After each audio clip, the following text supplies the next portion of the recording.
ఎంత మూర్ఖంగా మాట్లాడుతున్నావో తెలుసా నువ్వు? చిచి, ఈ నాన్న బాధ మీ అమ్మకు అర్థమయ్యేలా చెప్పుకో. కనీసం నీ మాటైనా వింటుందేమో.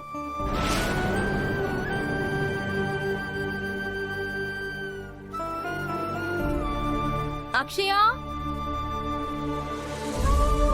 అక్షయ,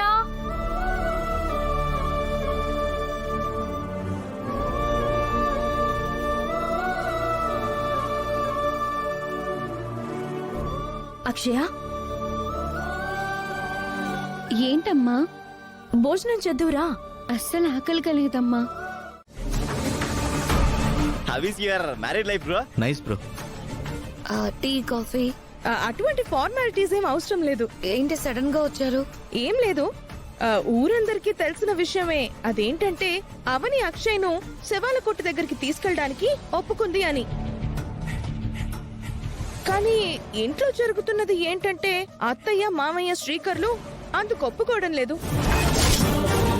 అవును మేడం, నా మనవరాలు నేను పంపించనని మా అమ్మ, నా కూతుర్ని పంపించను అని మా అమాయకపు చక్రవర్తి శ్రీకరు పట్టుబట్టారు.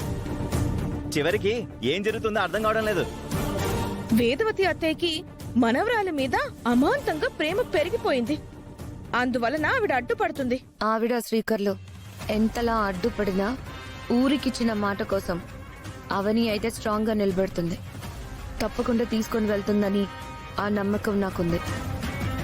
ఇక్కడ మెయిన్ పాయింట్ ఏంటంటే అవని మాటిచ్చింది కానీ పెద్దవాడు మాట ఇవ్వలేదు కదా. సో లీగల్ గా అవనికి ఎన్ని రైట్స్ ఉంటాయో శ్రీకర్ వేదవతికి కూడా అన్ని రైట్స్ ఉంటాయి. ఈ పాయింట్ మీదే ఇంట్లో పెద్ద గొడవలు జరుగుతున్నాయి మేడం. క్లైమాక్స్ ఎలా ఉంటుందో అస్సలు తెలియడం లేదు. వచ్చినప్పటి నుంచి చూస్తున్నాను, స్పీకర్ నోట్ వేసుకుని అరుస్తున్నారు. ఎందుకు సార్ ముందు చెప్పండి. ఏమైంది? ఊర్లో మరో శవం లేసిందయ్యా.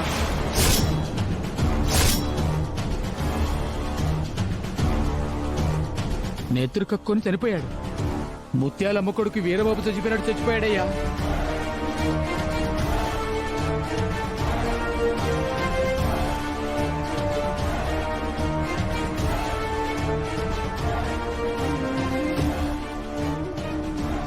ఆ విధంగా చచ్చిపోయాడయ్యా. అందరికీ అదే గతి పడుతుందని భయం వేస్తుంది. వసీకర ప్రతాపాన్ని మరోసారి చూపించడానికి సిద్ధమైంది. మీరు తొందరగా ఏదో ఒక నిర్ణయం తీసుకోండి అయ్యా. వేదవతి ఇంటి దగ్గర మాట్లాడాల్సిందంతా మాట్లాడడం జరిగింది.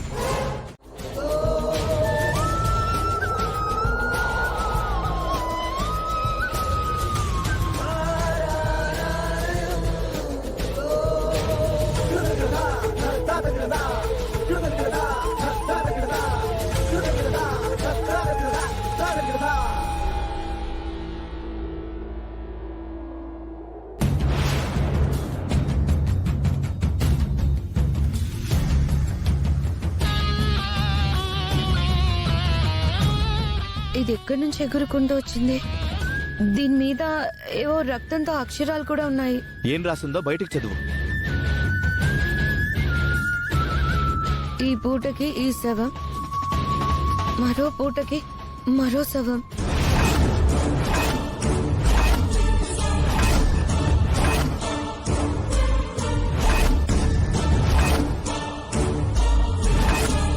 ఆ పిల్లను వీలైనంత త్వరగా పంపించకపోతే ఈసారి ఊళ్ళో ఉన్న పిల్లలందరినీ చంపుతాను.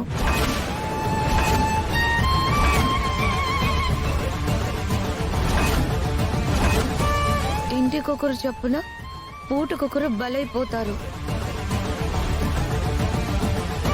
చివరికి ఊరు వల్లకాడైపోతుంది.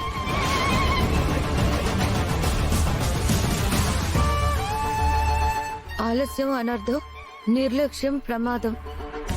చెల్లించక తప్పదు భారీ మూల్యం.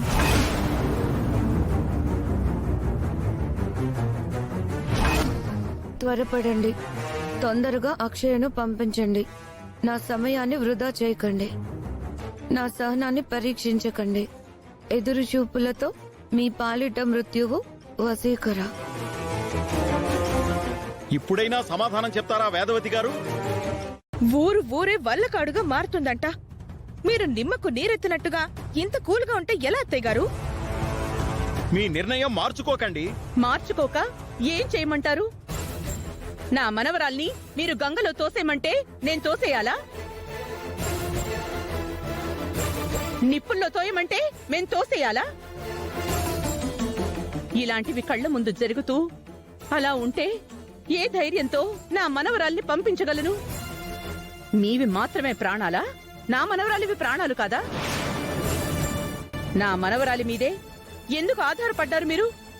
ఊరంతా ఏకమై కర్రలు, కత్తులు, గొడ్డళ్ళు పట్టుకుని శవాల కోట మీద దండయాత్ర జరపండి. ఆ వసీకర భయపడి పారిపోతుంది.